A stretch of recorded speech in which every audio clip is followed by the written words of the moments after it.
పండ్లను పండించటంలో ఏదైతుందో ఈ కృత్రిమ రసాయనాలను వాడకుండా ప్రభుత్వం చర్య తీసుకోవాలని చెప్పి ఒక డైరెక్షన్ కూడా ఉంది. వేసవిలో మాత్రమే దొరికే మామిడి నుంచి రోజూ తినడానికి అందుబాటులో ఉండే అరటి వరకు అన్ని ఫలాలు రసాయనాల బారిన పడుతున్నాయి. పుచ్చకాయ పెద్దగా లోపల ఎర్రగా ఉందంటే బాగా పండిందనుకుంటాం. కానీ రసాయనాల వాడకం పుణ్యమా అని ఇప్పుడు వాటిని అనుమానించాల్సిన పరిస్థితి ఏర్పడింది. సాధారణంగా పుచ్చపాదుకు పూత వచ్చాక అది కాయగా మారి పెద్దదవ్వడానికి 45 రోజులు పడుతుంది. అప్పుడే పక్వానికి వచ్చి పండవుతుంది. అయితే యాక్సిటోసిన్ అనే రసాయనం పుచ్చకాయకు ఇంజెక్షన్ ద్వారా ఎక్కించి వారం 10 రోజుల్లోనే కాయ పెద్దదై పండినట్లు రంగు వచ్చేలా చేస్తున్నారు. ఈ రసాయనం కడుపులోకి వెళ్తే పేగులకు పుండ్లు పడటమే కాదు, గర్భిణులకు గర్భస్రావం కలిగే ప్రమాదం కూడా ఉంది.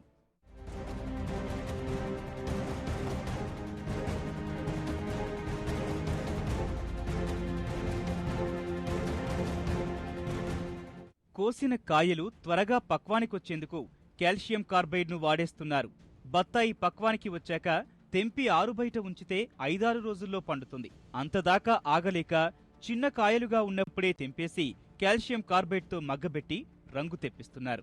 ఇక పేదల నుంచి ధనికుల వరకు అందరికీ అందుబాటులో ఉండే అరటికైతే కాల్షియం ఘాటు నేరుగా తగులుతోంది. అరటిపళ్ళు త్వరగా రంగు వచ్చినట్లుగా తయారు చేసేందుకు నేరుగా అరటిగిరలపై కాల్షియం కార్బైడ్ లేదా ఇతర ద్రవణాన్ని పోసేస్తున్నారు. ఫలితంగా కాయలు ఒక్క రోజులోనే మెత్తపడి పసుపు మెరుపునకు వస్తున్నాయి. సపోటాలను నిల్వ చేసే చెక్క పెట్టెల్లోనూ, అనాస పండ్లను రవాణా చేసే లారీల్లోనూ కాల్షియం కార్బైడ్ పొట్లాలు ఉండటం సర్వసాధారణంగా మారింది. ఇలా కాల్షియం ఒక్కటే కాదు, అనేక రకాల రసాయనాలు పండ్లతో చేరి మన ఆరోగ్యాన్ని కాటేస్తున్నాయి. పండ్లపై చేరుతున్న ఈ రసాయనాలు సృష్టించగల దుష్ప్రభావాలు తెలిస్తే అమ్మో పండ్లు అంటారేమో. కాల్షియం కార్బైడ్ గాలిలో తేమతో కలిసినప్పుడు ఎసిటలీన్ వాయువు వెలువడుతుంది. అందులో ఆర్సెనిక్, ఫాస్ఫరస్ రసాయనాలు ఉంటాయి. కాయల మధ్య కార్బైడ్ ఉంచితే ఆ రసాయనాలు కాయల తొక్కలపైకెళ్లి అవి మెత్తపడేలా చేస్తాయి. ఇదే సమయంలో పండ్లలో ఉన్న మనిషికి మేలు చేసే గ్లూకోజ్, ఫ్రక్టోస్లను కార్సినోజెన్ గా మారుస్తుంది. కార్సినోజెన్ ఎంత ప్రమాదకరమైందంటే అది మనలోని సాధారణ కణాలను క్యాన్సర్ కణాలుగా మార్చగల శక్తి కలిగి ఉంటుంది. అందుకే కాల్షియం కార్బైడ్తో క్యాన్సర్ ముప్పు కూడా పొంచి ఉందని వైద్యులు హెచ్చరిస్తున్నారు. కూరగాయలకు విష రసాయనాల ప్రభావం తప్పడం లేదు. కాకరకాయ, బెండకాయలు పచ్చగా కనిపించేందుకు కాపర్ సల్ఫేట్లో ముంచుతున్నారు. క్యారెట్ ఎర్రగా ఉండేందుకు రసాయనాల రంగులతో తడిపేస్తున్నారు. సాగు పద్ధతుల్లో క్రిమిసంహారకాల వినియోగాన్ని బాగా తగ్గించాలని ఒక పక్క శాస్త్రవేత్తలు చెబుతుంటే ఆ మందులను ఏకంగా పండ్లు, కూరగాయలపైనే వాడేస్తున్నారు. కూరగాయలు చూస్తే మరీ భయంకరం. ఎందుకంటే ఇవాళ కోస్తాము, 1 రోజు 2 రోజుల్లో తినేస్తాము. ఆ ఏ మందులు వాడాలి, ఏ మందులు వాడకూడదని ఇప్పుడు రైతులకు చెప్పే నాదు లేడు. కంపెనీలు వాళ్ళు ఏం చెప్తే వాళ్ళ దయ మన ప్రాప్తంగా ఉంది. కానీ అఖిల భారత స్థాయిలో ఈ సస్యరక్షణ అవశేషాలు ఎస్టిమేట్ చేసిన వాళ్ళు ఏంటంటే చాలా ఆందోళనకరంగా కూరగాయల్లో, పండ్లల్లో, పాలల్లో, అన్ని ఆహార పదార్థాల్లో ఉన్నాయని వేశారు. దీన్ని మనం చాలా తీవ్రంగా ఆలోచించాలి. ఇంత ప్రమాదకరంగా వ్యాపారులు మారాల్సిన పరిస్థితి మన దేశంలో ఉందా అంటే లేదనే సమాధానమే వస్తుంది. ప్రస్తుతం భారత్ ఏటా 8.12 కోట్ల టన్నుల పండ్లు పండిస్తూ ప్రపంచంలోనే 2వ స్థానంలో ఉంది. మన తెలుగు రాష్ట్రాల్లో చూస్తే ఆంధ్రప్రదేశ్లో 5.61 లక్షల హెక్టార్లలో 90 లక్షల టన్నుల దిగుబడి వస్తుండగా, తెలంగాణలో 3.79 లక్షల హెక్టార్లలో 46.38 లక్షల టన్నుల దిగుబడి వస్తోంది. ఒక మనిషికి రోజుకు 162 గ్రాముల పండ్లు అవసరమైతే దేశంలో జరుగుతున్న ఉత్పత్తి మేరకు ప్రతి ఒక్కరికి 182 గ్రాముల పండ్లు అందుబాటులో ఉన్నాయి. కాబట్టి పండ్లు మాగడానికి రసాయనాలు వాడాల్సిన పరిస్థితి అస్సలు లేనేలేదు. కానీ పండ్ల వ్యాపారులు కాసులకు కక్కుర్తిపడి అమృత ఫలాలు నోటికాడికొచ్చేసరికి విషతుల్యం చేసేస్తున్నారు. కాల్షియం కార్బైడ్తో ఆ ఫలాలను మగ్గబెట్టేస్తూ తినేవారి ఆరోగ్యాన్ని ప్రమాదాల ఊబిలోకి నెట్టేస్తున్నారు. ఆరోగ్యాన్ని నాశనం చేస్తూ ప్రాణాలకే ముప్పు వాటిల్లగలిగే విధంగా మారిన పరిస్థితుల్లో ఏ ఫలం మంచిదో, ఏది రసాయనాలతో కలుషితమైందో తెలుసుకొని కొనుగోలుదారులు జాగ్రత్తగా వ్యవహరించడం తప్పనిసరిగా మారింది. కొన్ని కాలాలకే పరిమితమైన ఫలాలు ఆ కాలానికి ముందే మార్కెట్లో దర్శనమిస్తే వాటిని కొనకుండా ఉండటమే మేలు. ముఖ్యంగా మామిడి వంటి ఫలాలను వీలైనంత త్వరగా మార్కెట్లో అమ్ముకొని సొమ్ము చేసుకోవాలని ఎక్కువగా కార్బైడ్ను వినియోగిస్తున్నారు. కొనుగోలుదారులు వాటిని చూసి మాయలో పడిపోకుండా దూరంగా ఉండటం మేలు. ఇక అరటి, సపోటా వంటి పండ్లను తీసుకుంటే వాటిని లోపల పరిశీలించడం తప్పనిసరి. పైకి రంగుగా ఉండి లోపల పచ్చిగా ఉంటే ఆ పండ్లను తినకపోవడం మంచిది. వ్యాపారులు కూడా కాయలను మగ్గబెట్టేందుకు ప్రమాదకరమైన రసాయనాలు కాకుండా ప్రపంచ ఆరోగ్య సంస్థ సిఫార్సు చేసిన ఇథిలీన్ వాయువును వినియోగించడం మంచిది. ఇలాంటి సులువైన ఆరోగ్యకరమైన పద్ధతుల్లో వీలైనంత త్వరగా పండ్లను మాగబెట్టేందుకున్న అవకాశాన్ని వ్యాపారులు గుర్తించి ప్రజారోగ్యానికి హాని చేసే రసాయనాల వినియోగాన్ని తగ్గించడం తక్షణ అవసరం. మరిన్ని విభిన్న అంశాలతో మరో ఇది సంగతిలో కలుసుకుందాం. నమస్కారం.